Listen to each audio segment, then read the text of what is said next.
नमस्कार, स्वागत है आपका न्यूज वन इंडिया पर। आपके साथ मैं हूं मीनाक्षी रजा। दिल्ली लाइव में आपको दिखाते हैं दिल्ली की तमाम खबरें। राजधानी दिल्ली के त्यागराज में बिजनेस ब्लास्टर एक्सपो 2022 का महाकार्यक्रम रखा गया, जिसमें स्कूली बच्चों का उत्साह बढ़ाने के लिए पहुंचे दिल्ली के उप मुख्यमंत्री मनीष सिसोदिया और कस्तूरबा नगर के मदन लाल और कालकाजी विधानसभा से आतिशी पहुंची।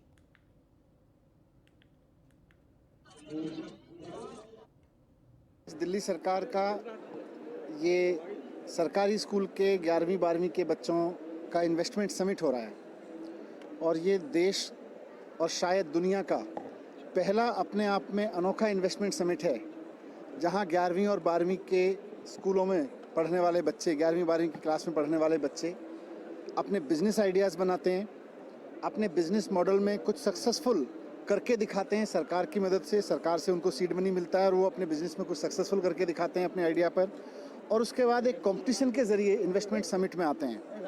आज 100 से ज़्यादा हमारे इन्वेस्टमेंट आइडियाज़, 100 से ज़्यादा 11वीं और 12वीं के बच्चों के स्टार्टअप्स यहाँ पर आए हुए हैं और इस एग्जीबिशन में देश भर से इन्वेस्टर्स आए हैं।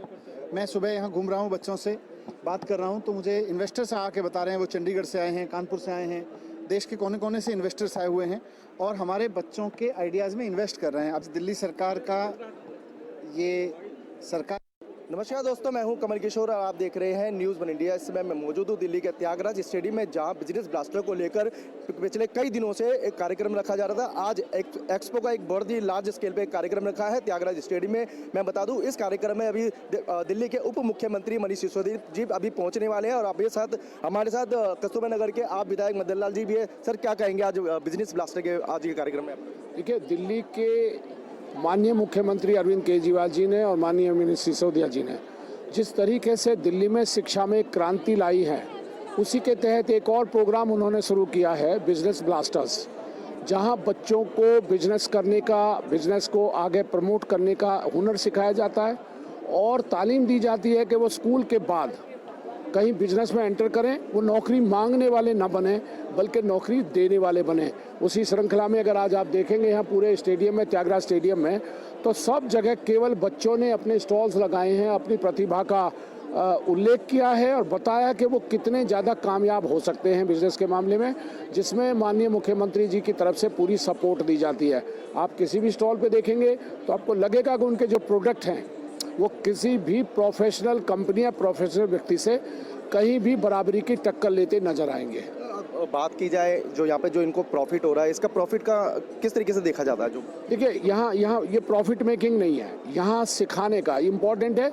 गवर्नमेंट सपोर्ट कर रही है, माननीय केजरीवाल जी और माननीय मुख्यमंत्री उप मुख्यमंत्री मनीष सिसोदिया जी बच्चों के इस कार्यक्रम को सपोर्ट करते हैं स्कूल के माध्यम से।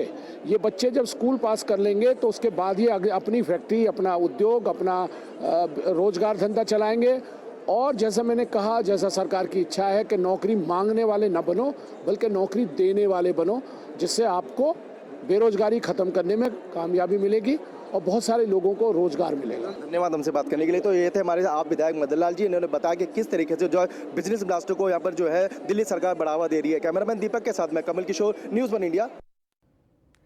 दिल्ली नगर निगम चुनाव जैसे जैसे करीब आ रहे हैं, वैसे वैसे सभी पार्टियां मैदान में उतरकर तैयारी में जुट गई हैं। इसी कड़ी में भारतीय जनता जन जागृत पार्टी में सभी उम्मीदवारों के साथ राजनीति अखाड़े में पूरी तरह से उतर चुकी है। राष्ट्रीय जन जागृति पार्टी के राष्ट्रीय अध्यक्ष संत युवराज ने न्यूज़ वन इंडिया से बातचीत करते हुए बताया कि अगर हमारी पार्टी पूर्ण बहुमत से आती है तो हम दिल्ली की जनता को 400 यूनिट बिजली फ्री और हर घर के एक व्यक्ति को सरकारी नौकरी देंगे।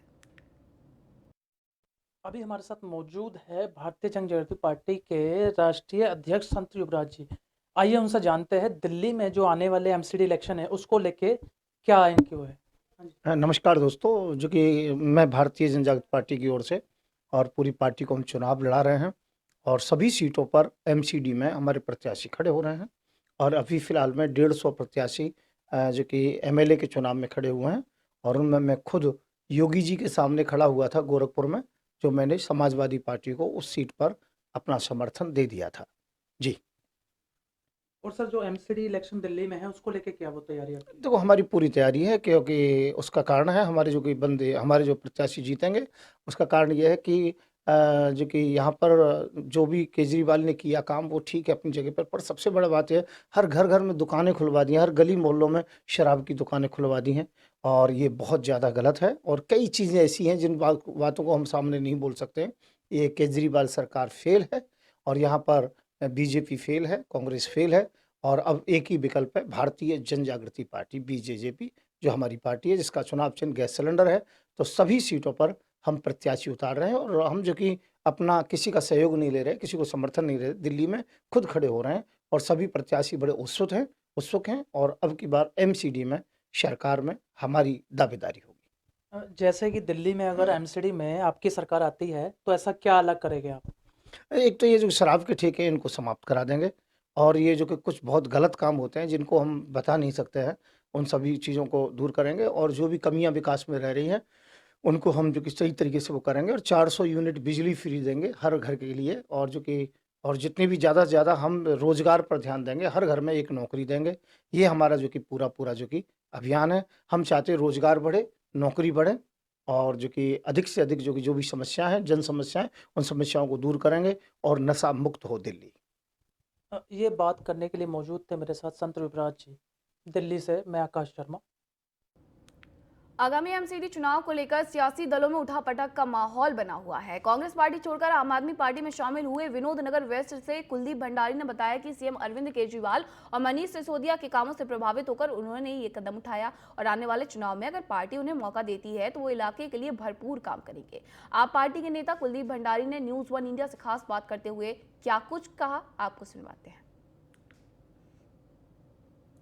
पार्टी में दिल्ली प्रदेश पर्वतीय प्रकोष्ठ के अध्यक्ष और सामाजिक कार्यकर्ता रहे, साथ साथ विभिन्न क्षेत्रों में काम करते रहे कुलदीप भंडारी जी आम आदमी पार्टी ज्वाइन कर रहे हैं। गौ सेवा और उत्तरायणी जैसे पूरी पर्वतीय संस्कृति को दिल्ली में स्थापित करने में, उसके उत्सव को आगे लेके आने में इन्होंने बहुत सक्रिय भूमिका निभाई है। जागर की शुरुआत की है, जितने भी पर्वतीय फंक्शन यहाँ पे होते हैं, उत्सव होते हैं, उसमें इन्होंने बहुत एक्टिव भूमिका निभाई है। भले ही पर्वत से दूर है लेकिन अलग नहीं है।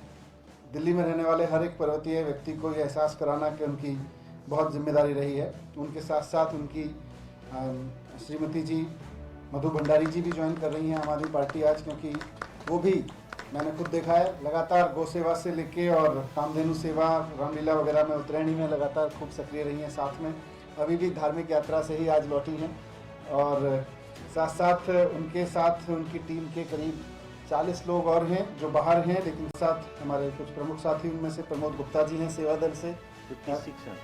56 साथी हैं बाहर। चुनाव नजदीक है और ऐसे में जो युवा नेता है और दूसरे नेता है वो पार्टियां इधर से उधर और इधर से उधर जो है ये सिलसिला बरकरार है। अभी जो है वो कांग्रेस पार्टी का दामन छोड़कर आम आदमी पार्टी का दामन जो थामा है वो वेस्ट विनोद नगर वार्ड से डॉक्टर कुलदीप भंडारी इस वक्त हमारे साथ बात करने के लिए मौजूद है।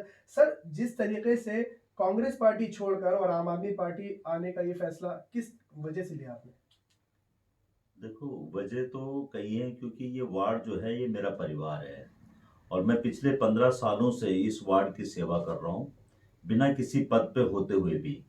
तो अब ये वार्ड की जो सुरक्षा किस तरीके से हो जाए, आपने देखा होगा कि कांग्रेस में मैं जब भी लड़ा हूँ तो 1000 वोटों से 200-250 वोटों से रह जाता हूँ। तो हमें तो मेरा जो कर्तव्य है वो सेवा करना है। अब पार्टी में जो है मनीष जी के काम को देखकर, सीएम अरविंद केजरीवाल जी के काम को देखकर, क्योंकि जितने भी यहाँ की जो जनता है, मेरे क्षेत्र के जो लोग हैं, उन लोगों को, एक तो स्कूल आपने देखा होगा, यहाँ पे स्कूल इतना सुंदर बना हुआ है, हॉस्पिटल इतना अच्छे बने हुए हैं, तो सभी लोगों को यही सुविधाएं चाहिए थी जो अब तक किसी सरकार ने नहीं दिया। पानी फ्री, बिजली से लेकर हर एक चीज। तो यहाँ कॉलोनी के जो हमारे जो लोग हैं उनको क्या चाहिए, तो उन लोगों के साथ साथ, क्योंकि मैं मेन जो जुड़ा हूं अपने परिवार, जो मेरा वार्ड है इसको जो मैं परिवार समझता हूं, इन लोगों से मैं ज्यादा जुड़ा हूं। तो इन सभी लोगों की एक ही राय थी कि सर आप इधर आ जाओ, तो जो आप जो सेवा कर रहे हैं वो सेवा और ज्यादा बढ़कर हो जाएगी। तो एक ये कारण है मेरा। कुलदीप जी, अगला सवाल मेरा ये है कि जिस तरीके से आपने आम आदमी पार्टी का दामन थामा, अब अगर पार्टी आपको चांस देती है और वार्ड से मैदान में उतारती है, तो क्या कुछ उसको लेकर रणनीतियां होंगी, और जो मौजूदा जो वार्ड की समस्याएं हैं उनको कैसे आप उनका समाधान करेंगे? जी जी, देखो इस वार्ड की जो समस्या है वो मेरे से ज़्यादा बेहतर कोई नहीं जान सकता है, क्योंकि जब ये कॉलोनी कच्ची थी तब से हम यहाँ रहे हैं। हमने देखा है कि किस तरीके से कौन सी गली की क्या समस्या है। तो हमारा जो मेन मकसद है, जैसे कि अब सुबह जो है कबाड़ी वाले हैं, तो इनका भी हम एक वो बैच बनाना चाहते हैं कि ताकि जो रजिस्टर्ड रहे और इसी वार्ड के रहे, और उनका टाइमिंग रहे कि 10 से 11 या 11 से 12 इस टाइम पे ही कबाड़ी वाले इस कॉलोनी के अंदर घुसें, ताकि चोरी चकारियां कम हो जाएं और एक उनकी आइडेंटिटी रहे कि यहाँ पे कि ये कबाड़ी वाला यहाँ का है। तो प्रत्येक जैसे 4-5 गलियां एक कबाड़ी को दे दी, 4-5 गलियां एक कबाड़ी को दे दी, और वो प्लस इसी वार्ड के इर्द गिर्द का ये। जी, तो बहुत बहुत शुक्रिया सर हमारे से बात करने के लिए। तो ये थे डॉक्टर कुलदीप भंडारी, वेस्ट विनोद नगर वार्ड से, जिन्होंने कांग्रेस पार्टी का दामन छोड़ा और आम आदमी पार्टी का जो है वो दामन थामा है। फॉक्सहॉग कंपनी के 2 साल पूरे हो गए हैं। इसी खुशी में वार्षिक समारोह का आयोजन दिल्ली के द्वारका नगरी के होटल ताज विवांता में किया गया। इस अवसर पर एमसीडी के कमिश्नर आनंद राजपूत और फरीदाबाद और एसडीएम जितेंद्र कुमार के साथ साथ बहुचर्चित सोशल एक्टिविस्ट और वॉइस ऑफ सलाम की को-फाउंडर चांदनी समेत देश के अलग अलग इलाकों से कंपनी के लाभार्थी कार्यक्रम में शामिल हुए। कार्यक्रम की शुरुआत दीप प्रज्वलित करके की गई। उसके बाद पॉपुलर ऑर्केस्ट्रा की टीम ने उपस्थित लोगों का अलग अलग फिल्मी गानों पर मनोरंजन किया। इस दौरान मैनेजिंग डायरेक्टर तरुण पोद्दार ने फोकस फॉग की सफलताओं के बारे में जानकारी दी। ये कंपनी दिल्ली समेत देश के कई प्रमुख शहरों से लेकर गांव के पंचायत तक लोगों को उनके व्यवसाय को आगे बढ़ाने में मददगार साबित हो रही है। 2 साल हमारी कंपनी को हो चुके हैं और हमने 2 साल कंप्लीट किया है। हमने बहुत सारी चीज़ें अचीव करी है इस 2 सालों में, ठीक है। हमारी कंपनी पिछले साल we have done 100 crore of business, 100 crore का हमने बिज़नेस किया। इस साल हमने 423 करोड़ का बिज़नेस किया है। सो लाइक ये जो अचीवमेंट आप देख रहे हैं स्पेशली लाइक इंडिया में, ये सारा जो श्रेय जाता है हमारे जितने भी बिज़नेस पार्टनर्स हैं, हमारे जितने भी ब्रांचेज़ हैं। पिछले 2 सालों में हमने करीब कितने अप्रॉक्स 20 ब्रांचेज हमने खोले हैं। 20 branch in the sense like not only micro finance बल्कि venture capital firm. And venture capital firm कभी भी आपके ग्राम पंचायत लेवल तक नहीं जाती। हमारी कंपनी एक ऐसी कंपनी है पूरे वर्ल्ड में इनफैक्ट जो कि ग्राम पंचायत लेवल तक अपने ब्रांचेस खोल रही है और खोल चुकी है ऑलमोस्ट। ओके, हमने स्पेशली माइक्रो फाइनेंस के सेक्टर में जो 75,000 रुपीज़ तक का जो लोन का कैप रखा है वो हमने स्पेशली गाँव वालों को रखा है, गाँव वालों के लिए रखा है। जो भी रेडी वाले हैं स्पेशली जिनको पैसे की सख्त ज़रूरत है, हमने उनके लिए रखा है। तो हम सच में चाहते हैं कि पैसा उनको मिले जिनको सच में ज़रूरत। दिल्ली में लगातार स्वास्थ्य सुविधा को बढ़ावा देने के लिए दिल्ली सरकार लगातार मोहल्ला क्लिनिक खोल रही है। दिल्ली के हर कोने कोने में स्वास्थ्य संबंधी समस्या का निवारण अब मुफ्त में किया जाता है। मटिया महल विधानसभा से विधायक शोएब इकबाल और उनके बेटे पार्षद आली इकबाल ने मटिया महल की जनता को तोहफे के तौर पर 2 मोहल्ला क्लिनिक दिए हैं। इस मोहल्ला क्लिनिक की वजह से जो बड़े बड़े सरकारी अस्पतालों में भीड़ लगती थी अब वो कम हो जाएगी। वहीं मौजूदा पार्षद ने बताया कि आने वाले समय में खाली पड़ी सरकारी जमीनों पर लोगों के लिए कुछ न कुछ बनवाएंगे। देखिए, जो ये शाहगंज में जो ये डिस्पेंसरी खोली गई है, ये जगह 15-20 साल से ऐसी बंद थी। कुछ लोगों ने नाजायज़ कब्ज़ा कर रखा था। उसको यहाँ से निकालने के बाद हमारा ये प्रोग्राम था पिछले 7-8 साल से कि यहाँ पर एक बहुत बड़ी किस्म की डिस्पेंसरी बनाई जाए। अल्हम्दुलिल्लाह इसमें काफ़ी काम लगा, अपना टाइम लगा, 2 साल इसको बनने में लगे, डॉक्टर के इंतज़ाम में लगे। आज इसका हम लोगों ने इनॉग्रेशन किया है, उद्घाटन किया है। और ये आज उद्घाटन करने के बाद आज वाकई हमको कुछ एक अच्छा फील महसूस हो रहा है। इलाके के लोगों को भी अच्छा लग रहा है और ऐसा लग रहा है कि हमसे एक अच्छा काम। देखिए, मटिया महल विधानसभा में एमएलए शोएब इकबाल साहब की सरपरस्ती के अंदर हम तमाम लोग तमाम सरकारी जगहों पे एक बड़ी डिस्पेंसरी खोलने का काम कर रहे हैं। हर जगह पे जो भी सरकार की तरफ से खोली जा रही तमाम योजनाओं को सरकारी प्रॉपर्टी पे खोलना हमारा ये मिशन है। और इसी के मद्देनज़र मोहल्ला क्लिनिक 10 मोहल्ला क्लिनिक 1 साल के अंदर इंशाल्लाह अगले 1 साल के अंदर हम खोलने जा रहे हैं, जिसमें 2 मोहल्ला क्लिनिक का आज हमने शाहगंज चौक और डिलाइट। दिल्ली के तैमूर नगर इलाके में लोगों की सेहत के लिए मुफ्त हेल्थ कैंप लगाया गया है। इस मौके पर सोशल वाइल्ड वेलफेयर सोसाइटी की ओर से लोगों की हेल्थ संबंधी समस्याओं को दूर करने का प्रयास किया गया है। आपको बता दें कि दिल्ली में कोरोना काल के दौरान लोगों को काफी समस्याओं का सामना करना पड़ा, जिसकी वजह से लोग अपनी छोटी छोटी बीमारियों पर ध्यान नहीं दे रहे हैं। सोशल स्प्राइट की ओर से लोगों की स्वास्थ्य संबंधी समस्याओं को दूर करने के लिए हेल्थ कैंप का आयोजन किया गया, जिससे दिल्ली एनसीआर की बड़ी संख्या में लोगों ने स्वास्थ्य चेकअप करवाया। बता दें कि 28 फरवरी से सोसाइटी की तरफ से अलग अलग इलाकों में स्वास्थ्य कैंप का आयोजन किया गया है। मेरा नाम है ममता देवी, मैं तैमूर नगर झुग्गी में रहती 2 नंबर पहाड़ी में। हाँ, मैं यहाँ पे दवाई लेने आई थी। बेनिफिट का तो मुझे पता नहीं सर, क्योंकि मैं तो पहली बार ले रही हूँ। फायदा मुझे नहीं पता, अभी खा के बताऊंगी ना दवाई। खाया नहीं है, खा के बताऊंगी कि फायदा हुआ कि नहीं लिया। भाई कंसर्न है लोगों की खिदमत करना, लोगों की सेवा करना, और जो लोग नहीं ले पाते हैं, दवाई नहीं ले पाते हैं, गरीब हैं, अस्पताल तक उनकी पहुंच नहीं है, उन तक हम पहुंच के और उनकी खिदमत करते हैं। इस एरिया में पहली बार ही हमने कैंप लगाया है, और इस एरिया में कैंप लगाने के बाद हमें ये महसूस हुआ है कि सरकार की फैसिलिटीज़ हर जगह तक नहीं पहुंच पाती है, और हमें हर जगह तक पहुंच के इस तरह का काम करना चाहिए। और जो है लोगों को ज़रूरत है, और यहाँ पे इस तरह की आँखों के कैंप की सख्त ज़रूरत है। और जो यहाँ पे पेशेंट आ रहे हैं वो जॉइंट्स पेन के पेशेंट ज़्यादा आ रहे हैं, मेलनरिश पेशेंट आ रहे हैं, विटामिन की कमी है, कैल्शियम की कमी है, और आयरन की कुछ ज़्यादा ही कमी है यहाँ पे लोगों के अंदर। कुछ क्रॉनिक पेशेंट भी हमारे पास यहाँ पे देखने के आ रहे हैं, जिनकी स्क्रीनिंग हमने किया है, और बाद में हम उनका देखिए, जब हम इस एरिया में आए थे तो हमें लगा था कि कहीं ना कहीं ये साफ़ सफाई ना होना भी, और यहाँ पे हमें बहुत सारे पेशेंट मिलेंगे।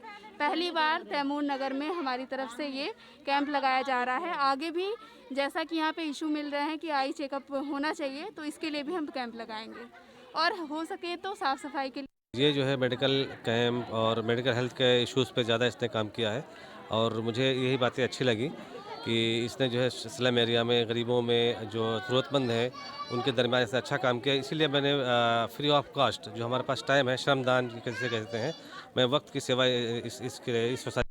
इस वक्त मैं मौजूद हूँ तैमूर नगर इलाके में, जहाँ पर सोशल प्राइड वेलफेयर सोसाइटी द्वारा एक हेल्थ कैंप लगाया गया है। और हेल्थ कैंप का ये आगाज़ काफ़ी दूर तक जाने वाला है, क्योंकि दिल्ली एनसीआर में लगातार इनके हेल्थ कैंप चलते जा रहे हैं। तो आज हमारे साथ सोशल प्राइड वेलफेयर सोसाइटी के सचिव मौजूद हैं, आदिल साहब। तो आदिल साहब से बात करते हैं। सर, बहुत बहुत स्वागत है जी। आप जैसा कि देख रहे हैं, अभी हमने पिछले सैटरडे कैंप की शुरुआत करी थी, और आज 1 हफ़्ता हो गया है तकरीबन। तो उसमें हमने 7 मुख्तलिफ़ जगहों पर अब तक हमने कैंप लगवाया है। और हमने पहला कैंप लगाया था जसोला विहार में। जसोला विहार से शुरू करके हाजी कॉलोनी और ओखला विहार, ऐसे करते करते आज हमारा 7वां कैंप है। और इस कैंप में ज़्यादातर आप देख रहे हैं फिर से महिलाएं और बुज़ुर्ग काफ़ी सुविधा इसकी लेने आ रहे हैं। लोगों को फ़ायदा पहुँचे, लोगों में जो बेसिक बीमारियां हैं उसका उपचार मिले, यही हमारा विज़न था, यही हमारा मिशन था। और जो जैसा कि हमने कहा था कि इस कैंप के एंड होने के बाद हम एक प्रोफाइलिंग करेंगे, और लोगों तक चीज़ें जो स्पेसिफिक नीड्स हैं उनको पूरा करने के हम हेल्थ कैंप्स लगाएंगे। तो आज उसी का कल्बिनेशन है। आज यहाँ पे हमारा बेसिक जो हेल्थ कैंप है वो ख़त्म हो रहा है। उसके बाद जैसा आज यहाँ पे कुछ महिलाओं ने मुझसे बोला कि उन्हें आई चेकअप कैंप की बहुत ज़रूरत है, तो हमने यहीं पे बात करी। हमारी वॉलंटियर भी यहाँ पे हैं, उन्होंने बताया। तो हम अगले हफ्ते यहाँ पे तैमूर नगर में एक आई हेल्थ चेकअप कैंप लगाने जा रहे हैं, जिसमें मुफ्त हम चश्मे का भी इंतज़ाम करेंगे। देखा गया है कि यहाँ पर हेल्थ इश्यूज ज़्यादा हैं, गंदगी ज़्यादा है, और सरकार की तरफ से इन लोगों को अभी तक कोई सुविधा मुहैया नहीं कराएगी। तो ऐसा ये आपको ख्याल कैसा है कि इस जगह पर ही काम करना चाहिए बेसिकली? देखिए, सरकार की जहाँ तक बात है तो सरकार के सहयोग में भी काम करने की ज़रूरत है। सरकार के पास भी लिमिटेड रिसोर्सेज हैं, और हम उन लिमिटेड रिसोर्सेज का ध्यान रखते हुए हम जैसे जो NGOs हैं उसका काम है कि सरकार के स्कीम्स और बेनिफिट्स लेकर के लोगों के घर तक जाएं। जो नॉन गवर्नमेंटल ऑर्गेनाइजेशन NGOs होती हैं, पूरी दुनिया में उनका एग्जिस्टेंस ही इसलिए होता है कि जहाँ पे लास्ट माइल कनेक्टिविटी है, लास्ट माइल जहाँ तक पहुँचना है, अगर सरकार नहीं पहुँच पा रही है तो हम सरकार की स्कीम्स लेकर के जाएं। तो आज जो महिला पंचायत चला रहे हैं, जिसका नतीजा है कि आप देख रहे हैं कि हम लोगों को जानते हैं जिनको ज़रूरत है, और उसी ज़रूरत को पूरा करने के लिए ये हेल्थ कैंप हम लगा पा रहे हैं। जैसा कि आपने कहा, इलाका देख रहे हैं आप, बस्ती है, स्लम एरिया है, छोटे मोटे रोज़गार करने वाले लोग हैं, तो उन तक जो हेल्प सरकार के ज़रिए भी पहुंच सकेगी, हम वो भी कोशिश करेंगे कि उन तक वो ज़रूरत हमारे ज़रिए वहां तक पहुंच सके उन तक। बहुत बहुत शुक्रिया। तो ये थे आदिल साहब, जो कि बता रहे थे किस तरीके से social pride welfare society as a NGO के तौर पर यहाँ काम कर रही है, और यहाँ पर लोगों को सुविधा मुहैया करा। यूक्रेन में फंसे भारतीय छात्रों के परिजन अपने बच्चों के सकुशल वतन वापसी के लिए दुआएं कर रहे हैं। ऐसे हालातों में वतन वापस लौटे आजादपुर गांव के एक मेडिकल छात्र कपिल से न्यूज़ 1 इंडिया संवाददाता किरण पाल सिंह ने खास बातचीत की। छात्र कपिल ने यूक्रेन के हालातों को लेकर क्या कुछ कहा, आपको सुनवाते हैं। हमारे गांव का बच्चा गीता राम जी का बेटा जो यूक्रेन में डॉक्टरी की पढ़ाई करने के लिए गया हुआ था, और वहाँ जो हालात हुए और ऐसे हालात के अंदर किस प्रकार से इन्होंने मानसिक पीड़ा झेली और किस तरह से परेशानियों का सामना करते हुए अपने गांव में वापस आया, अपने घर पे वापस आया, हमें इसकी बहुत ज़्यादा खुशी है, क्योंकि पूरा परिवार परेशान था कि बच्चे के साथ वहाँ क्या होगा, लेकिन फिर भी सकुशल वापस आया। इसके लिए हम ईश्वर को भी धन्यवाद देते हैं। हमारी स्थिति बहुत बुरी थी, हम ना खा पी रहे थे, ना सो पा रहे थे, दिन रात टीवी के आगे बैठे थे, हमारे पास कोई और चारा नहीं था। हम सिर्फ यही थे, नंबर कलेक्ट करते जा रहे थे जो बार बार टीवी पे दिखाए जा रहे थे, उन पे कांटेक्ट कर रहे थे, कोई कांटेक्ट नहीं हो रहा था। और बस यही था कि क्या होगा, कहाँ मतलब भीड़ में कहाँ बच्चा क्या चल रहा है पता नहीं, कोई खबर नहीं थी इसकी। हाँ, यूक्रेन से जब ये निकला है तो वहाँ से यूनिवर्सिटी से निकला बस में, थोड़ी देर कहता है कि आधे घंटे वो बस चली गई होगी, उसके बाद उतार दिया। कह रहे कि बड़ा रश है रोड पे, ट्रैफिक जाम हो रहे हैं, तो उसकी वजह से मम्मी वहाँ उतारा तो हम पैदल चले हैं कम से कम भी 10 घंटे, तब जाके बॉर्डर पे पहुँचे। बॉर्डर पे जाके बहुत बुरी कंडीशन थी, वहाँ से क्रॉस किया है, 4 दिन बॉर्डर पे रहा। वहाँ पे जो मिलिट्री वाले हैं ना, वो बिल्कुल आगे नहीं जा रहे, इंडियन स्टूडेंट्स पे अटैक कर रहे हैं उल्टा। उन्होंने बैरियर्स लगा रखे हैं वहाँ पे कि किसी को भी आगे ना जाना दे। मेन दिक्कत जो हमारे को आई, हम 4 दिन तक वो बॉर्डर पे फंसे रहे थे। क्या लग रहा था अगर हम हालात जाने, जो मन के अंदर चल रहा था उस समय, क्या मन के अंदर चल रहा था और परिवार को कैसे याद कर रहे थे? सर मन के अंदर तो यही चल रहा था कि तीसरे दिन ऐसे ही लग रहा था कि शायद ही बच पाएंगे, और परिवार की याद आ रही थी, पहले दिन से ही आ रही थी कि अगर ज़िंदा रहे तो मिल पाएंगे।